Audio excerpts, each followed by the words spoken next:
Bien le bonjour, mesdames et messieurs, bien le bonjour à tous. J'espère que vous allez bien. Aujourd'hui, on va faire la vidéo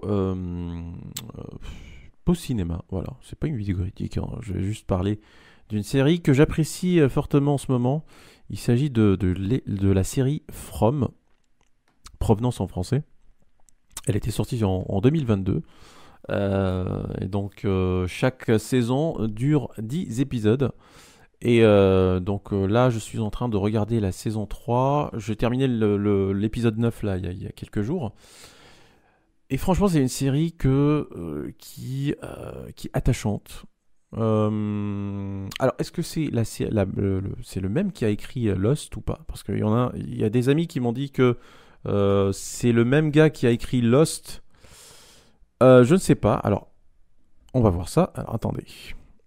From est une série télévisée américaine créée par John Griffin et diffusée depuis le 20 février 2022 sur les réseaux Epix. Epix, c'est quoi Epix? Bon, en France, elle est diffusée à la même date sur Paramount+. Ah, c'est une plateforme Epix apparemment. Ok. Donc pour ce qui est du synopsis, on va commencer par l'histoire. Donc la ville de From apparaît sans explication claire et semble être un lieu prisonnière du temps et de l'espace. Donc voilà comment ça se passe en gros. Tous ceux qui prennent une route particulière se retrouvent devant un arbre déchu sur la route. En fait, on ne peut pas traverser. Et ensuite, on voit des corbeaux. Et c'est là en fait que les gens se font téléporter en fait dans cette ville qu'on appelle From, Provenance. Donc les personnes qui s'y trouvent sont coincées sans possibilité d'en sortir. L'origine de la ville ainsi que les raisons de son existence sont des éléments majeurs qui restent flous au début de la série et l'histoire suit les efforts des personnages pour comprendre ce phénomène et trouver un moyen de s'en échapper. Alors l'aspect mystérieux et surnaturel de la ville reste un des moteurs principaux de l'intrigue et on peut supposer que les réponses viendront au fur et à mesure que la série évoluera. Et c'est plutôt ça en fait, hein, voilà. Mais bon, au bout de la 3e saison, moi je trouve que ça devient un petit peu long, hein. Ça n'avance pas beaucoup. On sent quand même qu'ils veulent la rallonger cette série, mais honnêtement, je pense qu'il est temps de commencer quand même à donner quelques réponses à ça, à ce genre de questions. On se pose quand même pas mal de questions. On se dit putain, mais qu'est-ce qui se passe réellement? Alors au début, j'ai pas trop aimé la série, hein, pour être honnête avec vous. J'ai pas trop aimé. Voilà. Je trouvais ça un petit peu bordélique. Je trouvais que ça n'avait aucun sens, hein, surtout à partir de la saison 2. Mais honnêtement, j'ai plus apprécié la saison 3 que la saison 2. Ça devient un petit peu plus clair, mais ça reste quand même un petit peu flou. C'est un peu paradoxal ce que je dis. Mais ouais, quand même, il y a pas mal d'événements qui se passent. Mais honnêtement, je ne comprends pas pour l'instant le délire du scénariste, hein. Alors, qui est le scénariste? Je vais essayer de voir. Alors, la création de John Griffin. Ah, ce n'est pas celui qui a fait Lost? Ah, attendez. Attendez. Alors, qui est John Griffin? Bien évidemment, je suis pas un cinéphile, hein. Je suis pas non plus, je connais pas tous les noms des réalisateurs, je connais pas les œuvres de tous les réalisateurs, hein. Mais j'aime bien le cinéma depuis que je suis tout petit, mais je suis pas non plus un expert. Alors, John Griffin, les œuvres de John Griffin, les mieux notées. Alors, attendez, Jersey Boys, attendez, pour que je puisse comprendre en fait, hein. Bah non, ça c'est un film de Clint Eastwood. Qu'est-ce que c'est que ça, les gars? C'est n'importe quoi ça. Découvrez toutes les œuvres de John Griffin, voilà. From, ouais. Mais qu'est-ce que c'est que ça? Je comprends plus rien, les gars. Alors attendez.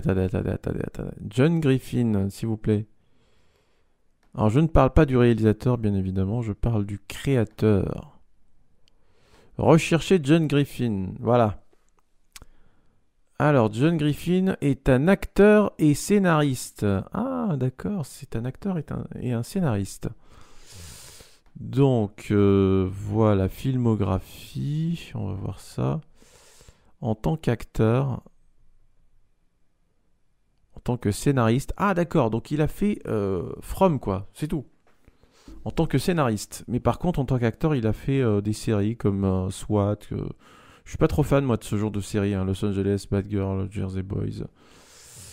Ah, c'est pour ça que tout à l'heure, il y a Jersey Boys qui est apparu, le film de Clint Eastwood.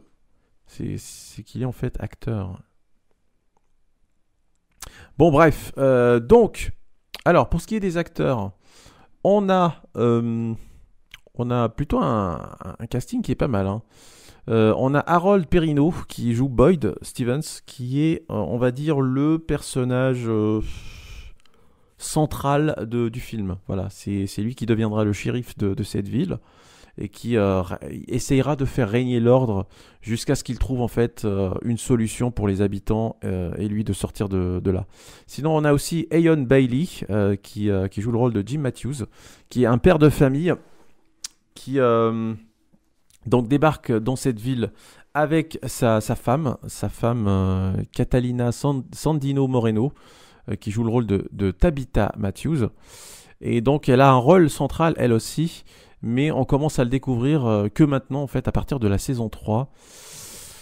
Sinon, on a qui d'autre, le père Katri, qui est joué par Sean Majumder. Lui, par contre, je l'ai trouvé, j'ai trouvé que c'est un personnage très très intéressant. Mais bon, est-ce que je vais vous spoiler dans cette vidéo? Je sais pas. Est-ce que je vais vous spoiler dans cette vidéo? Ouais, bon, il va y avoir du spoil, hein, parce que j'en parle librement, les gars, hein. Je ne fais pas des vidéos critiques, hein, je parle juste du film ou de la série que je regarde. Voilà. Donc lui, par exemple, il va mourir assez tôt et donc on le retrouvera qui apparaîtra en fait un petit peu dans la saison 2, je crois aussi dans la saison 3, mais je suis pas très sûr, comme un fantôme en fait qui va hanter Boyd Stevens, le shérif. Donc ouais, le casting franchement je le trouve plutôt intéressant. Et ouais, niveau scénar, je suis quand même toujours paumé quoi, hein. Je ne comprends pas ce qui se passe. Il y a quand même quelques petits éclaircissements, je vais y arriver. Et tant mieux d'ailleurs, parce que sinon ça aurait été vraiment trop long à attendre jusqu'à la saison 3 pour qu'on commence à nous expliquer quand même certaines choses. Mais en fait, en gros, voilà ce qui se passe dans cette ville. Durant la journée, on est tranquille, mais la nuit, il y a les monstres qui surgissent et vous ne pourrez pas sortir. Et en fait, il faut mettre un talisman pour protéger la demeure. Donc, quand vous mettez un talisman, eh bien, les créatures ne peuvent plus rentrer dans la demeure. Mais par contre, on appelle ça les chuchoteurs, je crois. Voilà.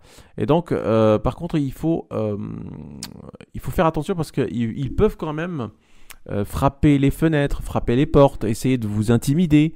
Mais si vous ouvrez la porte, bah c'est foutu quoi, hein. Donc ils vont vous dévorer, ils vont vous déchiqueter. Voilà, c'est vraiment des monstres assez violents. Moi, la première fois que j'ai regardé From, j'ai trouvé ça quand même assez violent, hein. Désolé. Alors il y a une petite coupure. Donc oui. Alors j'ai trouvé un autre synopsis. Alors une ville cauchemardesque du centre des États-Unis piège tous ceux qui y entrent. Alors que les habitants, malgré eux, se battent pour conserver un sentiment de normalité et cherchent une issue, ils doivent également survivre aux menaces de la forêt environnante, notamment aux créatures terrifiantes qui sortent lorsque le soleil se couche. Voilà. Donc oui, il n'y a pas que les créatures en fait, il y a aussi leur chuchotement. Et il y a aussi des trucs qui se passent, comme par exemple des hallucinations quand ils dorment. Putain mais on comprend plus rien quoi. On comprend pas d'où vient le mal, quel est cet endroit maléfique, on comprend rien. Voilà. Pour être honnête avec vous, on ne comprend rien, on est toujours le dindon de la farce jusqu'à la saison 3.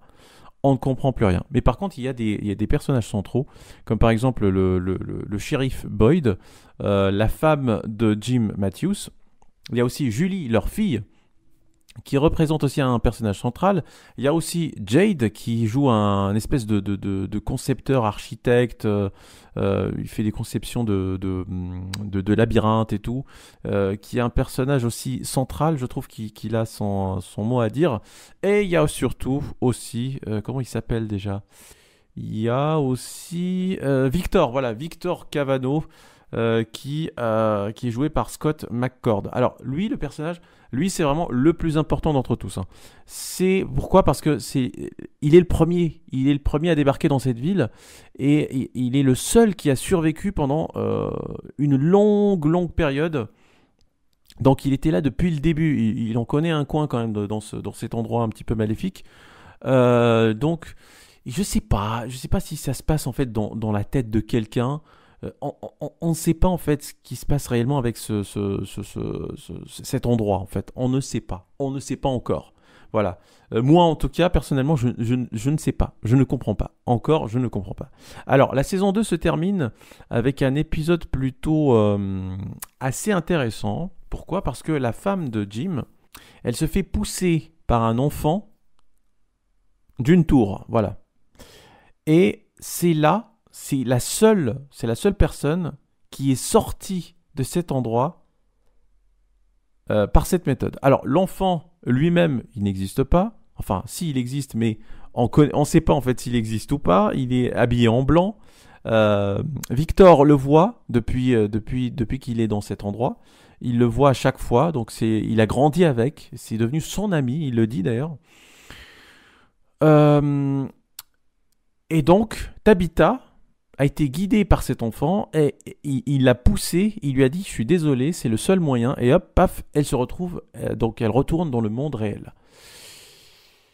On la retrouve au bord d'une route, on la signale, on la transporte dans un hôpital, elle se réveille et elle ne comprend rien. Et nous aussi d'ailleurs, on ne comprend strictement rien. On ne sait pas d'où vient cet endroit, comment y aller, comment en repartir. C'est vraiment une dinguerie cette série. Le suspense qu'il y a, c'est juste fou. Mais là, honnêtement, dans la saison 3, ça commence à devenir un petit peu long. On aimerait bien quand même que ça commence à bouger, quoi. Voilà, on aimerait bien que ça commence à bouger. Certes, il y a quand même eu des événements qui sont plutôt très intéressants, comme par exemple le truc avec le fait qu'ils ont pu abattre un chuchoteur, hein, ce qui était impossible depuis l'origine de cet endroit. Et donc Boyd pouvait le faire. Et il y a des espèces de ruines dans la forêt dans laquelle quand certaines personnes y entrent, elles se retrouvent téléportées dans un autre lieu qui, celui-là, n'est pas délabré, c'est pas des ruines en fait. C'est comme s'ils retournaient dans le passé. Mais franchement, c'est un c'est un truc de fou.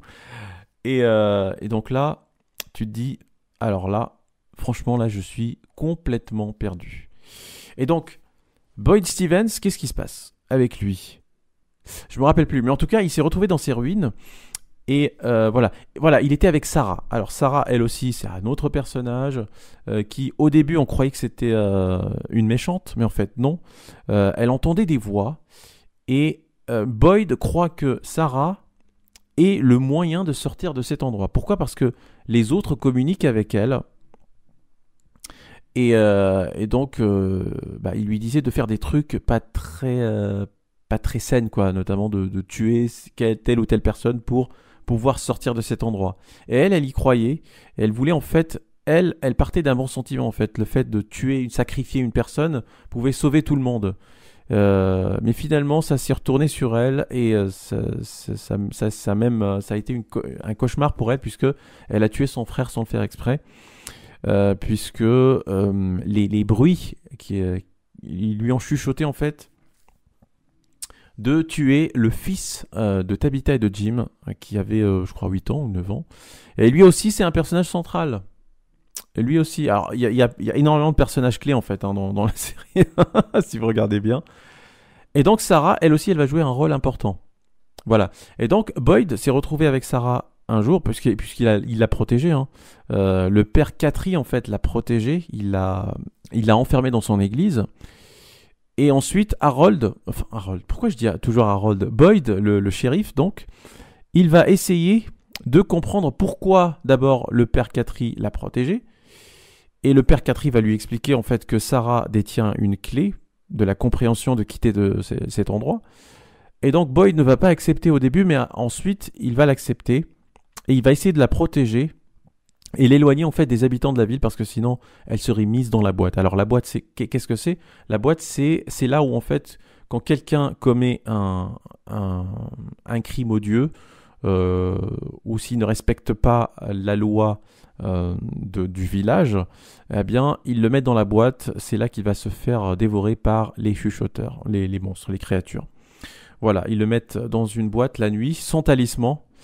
Et c'est comme ça donc que comment dire, la punition est infligée à ceux qui ne respectent pas les lois. Voilà. Donc Boyd va essayer de protéger Sarah. Il va l'emmener avec elle.